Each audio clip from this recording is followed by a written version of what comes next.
Hi guys, it's Jeff. I'm going to try to film some more artifacts. Didn't quite get through with what I wanted to show the last one, and so I'm going to try again, get a little bit more on there, and I'll turn it around and take a look. Thanks. Alright, so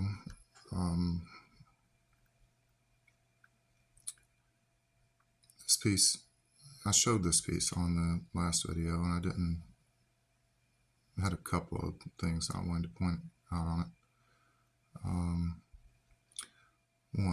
The first one is that I see sometimes that they used a flake that had a rolled edge, and if you can see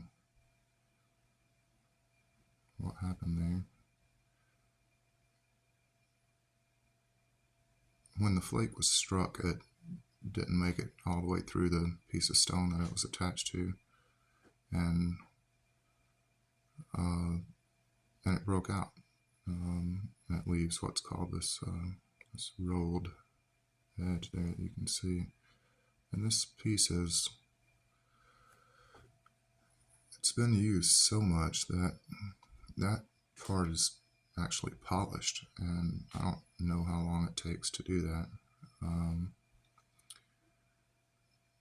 So I've questioned if the consensus on stone tools and them being used, kind of in a impromptu fashion where the piece would be made and then used for whatever it were meant for and discarded after being used. Another thing that I'd like to point out on this one is the coloration. There's it's a yellowy brown jasper that has apparently heat treated, but both tips are red, so it fades to red. There's actually a third little piece there that's red. And so back to the use and lifespan of the tools.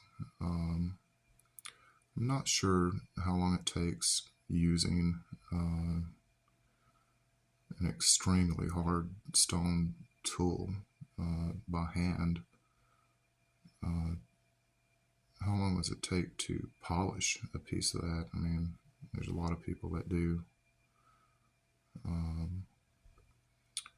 polish stones in a tumbler, and it's a pretty drawn out process to get a polish, on a stone. So in my wonderings, and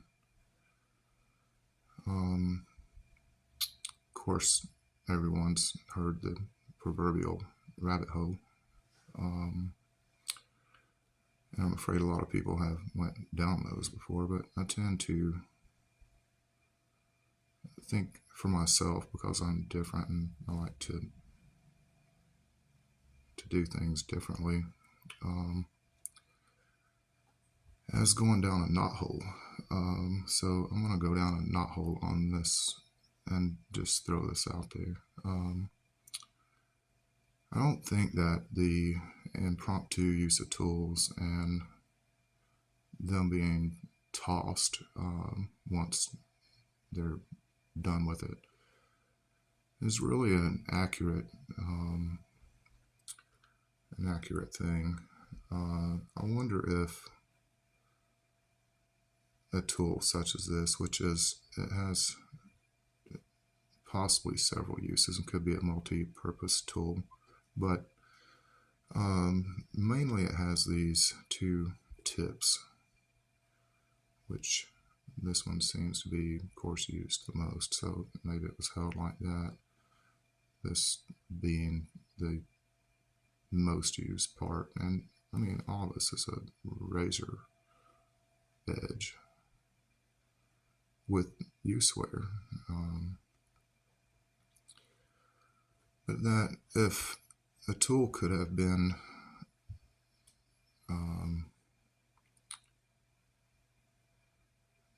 based on what I've learned of Native Americans and their respect for resources, whether it be life or stone or whatnot. So could a piece like this have been actually prized so much that, I mean, because we weren't there in those time frames and can't really say, but I can almost, because of human nature, say for sure that some of this stuff could have been passed down through generations, and that it's very possible that something like this could have, people could say, oh, this was my great great grandmother's so and so,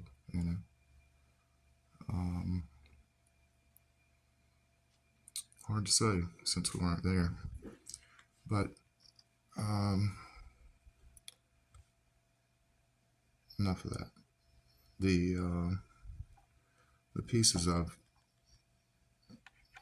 even started out with doing to make the video originally, I didn't get through quite a few of those, and of course I have possibly thousands, I'm not sure. But I wanted to show a couple of different forms of the gravers, in case people are out looking and find something and wonder what it is. This piece is a totally intentional graver, and it was, of course, there's a little more of the cortex, which is a common, I find a common theme in these small and handheld tools. So it would have been used like that. Of course, that's the graver tip, and must have been a really widespread tool. I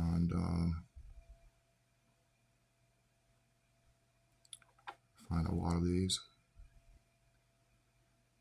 and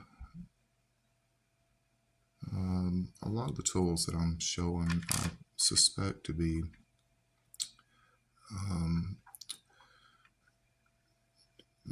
used mostly from the Paleo to Archaic times, even though there's definitely stuff from every period.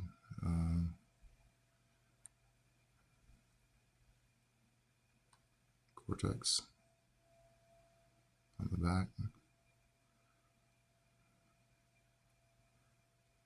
That notch really helps to secure the hold when you have a hold of it. Really powerful little tool.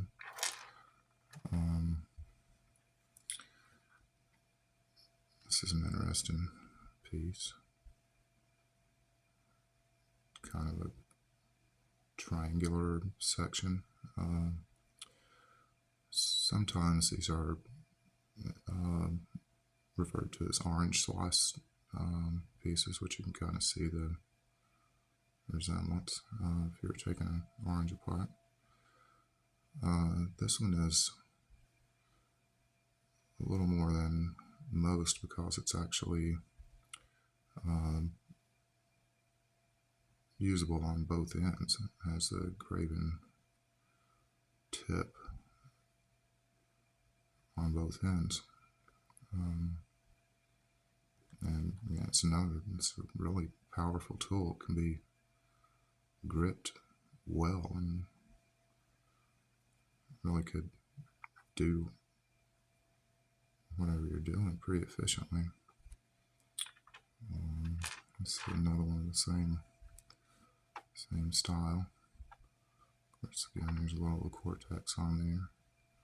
The placement on this one isn't as well to get a grip. Of course, there is a tiny little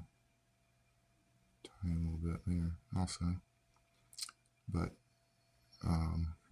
really good grip, really good piece, really sharp point. Again, this is almost an orange slice shaped piece also. And so very common that you could find gravers. Another thing I wanted to show, I have these, tried to pick out a few examples. Small, possibly totally handheld knives for what must have been some pretty detailed work or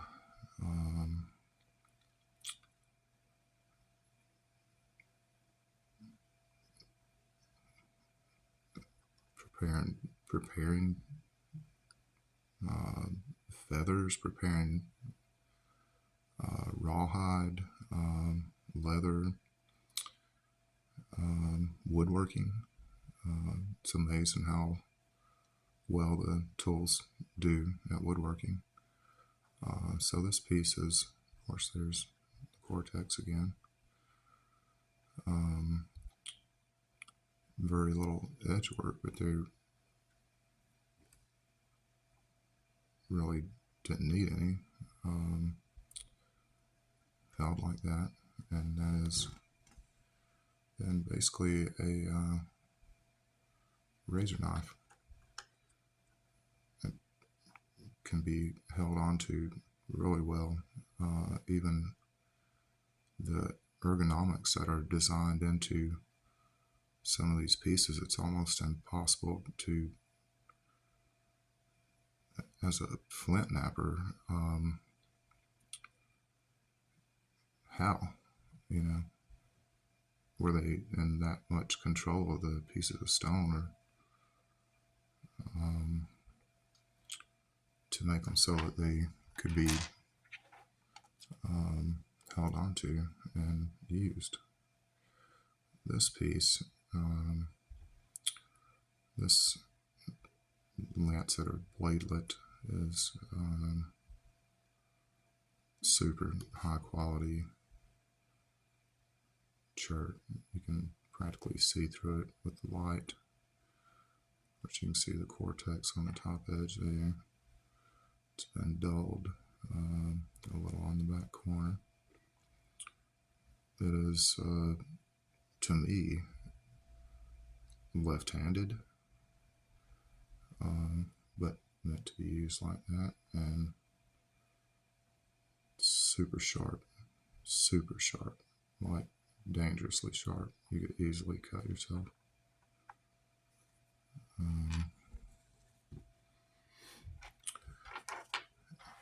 And then this one, which whenever I found it, I basically thought it was possibly the base of an arrowhead.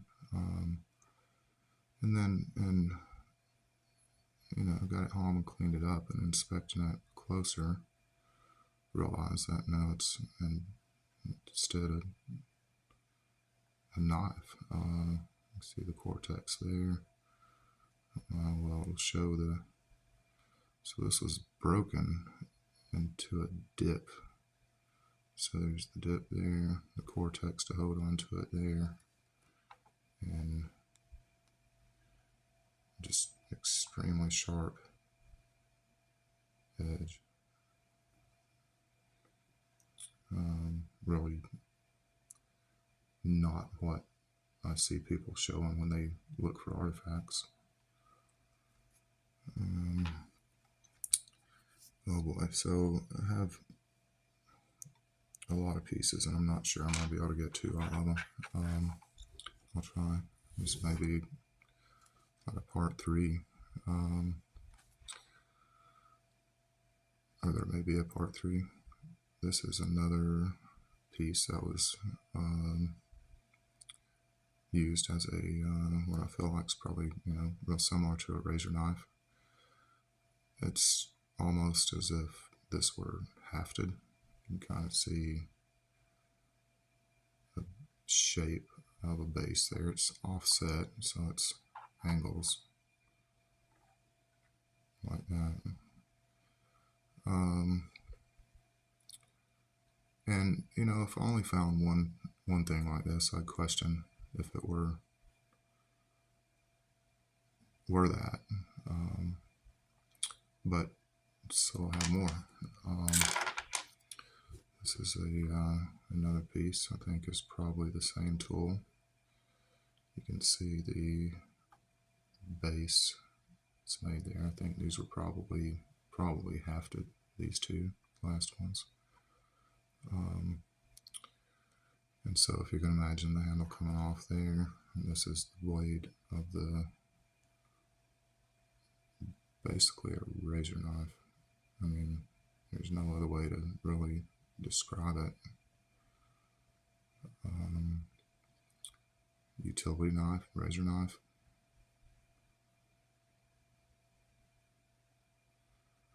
And then one more that's really similar, but could be maybe more of a multi-purpose tool, which is another little section I have here. This piece has quite a bit of work on it. The edges are, of course, the end. You can see that's all napped on there. There's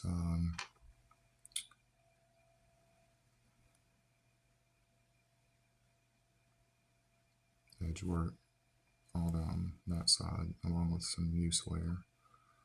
I'm not sure if these notches were used somehow for this tool, but they're definitely made into it. Could have been hafted, but I feel like maybe this was probably a handheld tool. So used like that, and then or with the straight edge as a knife or scraper all on there. So after that one, I'm going to just show a couple of these, and they're not, I don't think, possibly not microlithics, because they are pretty good size there. Inch and a half, something like that. But multi-purpose tools. This one has quite a bit of work on it. It's definitely made for a really specific or multiple specific deals. It's very possible this is a paleo piece. I see more workmanship in the older tools. Of course, you can also see the strikes that are lengthy, and could have been a mistakenly large blade from a core, and that was used, but I think it was probably made basically like this. So you have the scraping edge all along that side. You have a couple of points, and this is almost like, could be almost like a twist drill. You have this graver spur, which is off to the side, and got its own tool.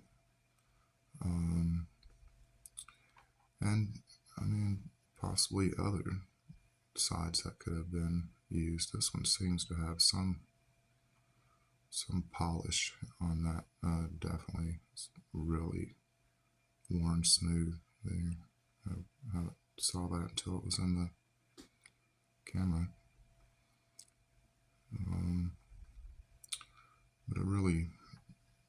nice, what I suspect is a paleo uniface multi-purpose tool.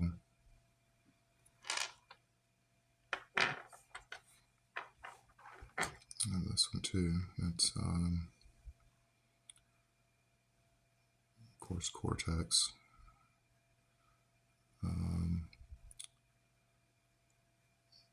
There's a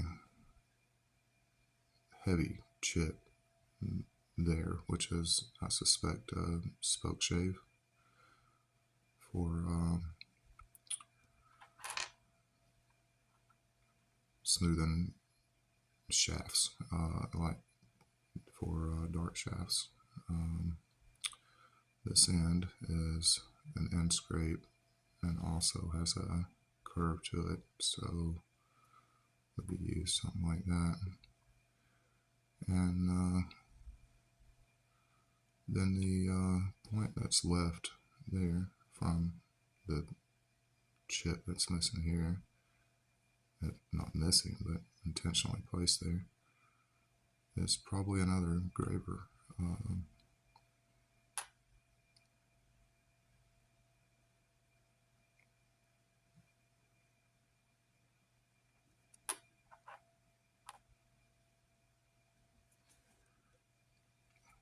So I'm going to run out of time, definitely. One more thing I'll show you. So I've got these tiny little pieces. This is a what I suspect is a handheld drill. Of course, you can see the Cortex there. You can see the workmanship. If I can get it to focus on that. There. That is the working area. From there up, this is the actual tool. The rest of it's really the handle. And so it would have been used just like that. We drill about a quarter inch hole.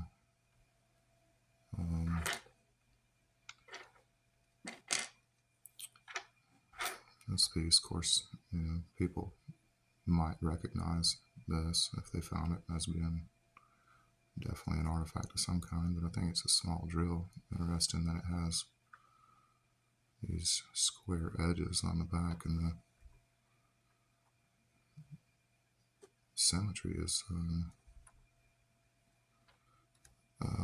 something that I look for to determine a lot of times if a piece is a tool or just a flake. This is a interesting little piece that's made from a high quality quartz, and of course I think it's a small, probably, I mean, it has a little base kind of on there. Could have been hafted on a drill tip, but I mean, it's lined up in center, so it could possibly work, but it's almost a handheld tool also, I think. Could be a tiny bit broken right there in the corner. One more. I'll let you go. This is a interesting little quartz piece. It's a double pointed trifacial, what I feel is probably a drill tip. And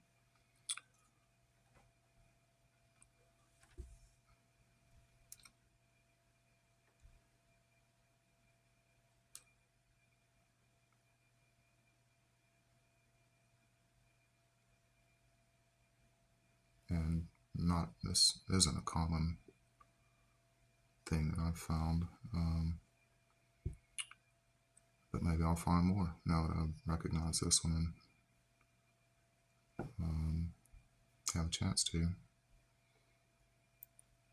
And so there's that. There's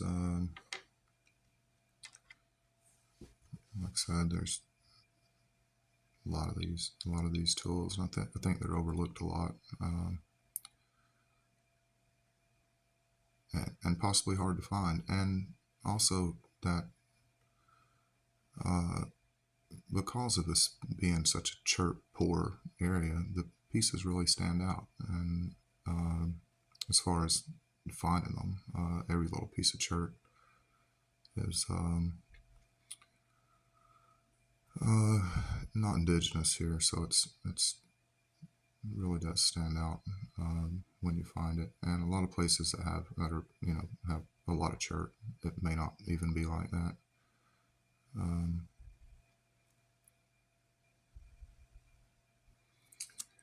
And so I'll find you another piece to look at. Well, little thumb scraper I found, but what was I going to say? Oh, everyone is going to get so tired of rocks and me talking about it before I run out of rocks that I'm not sure what I'll do. But anyway, sure appreciate anybody that watches, and hope you learned something from it. Thanks a lot.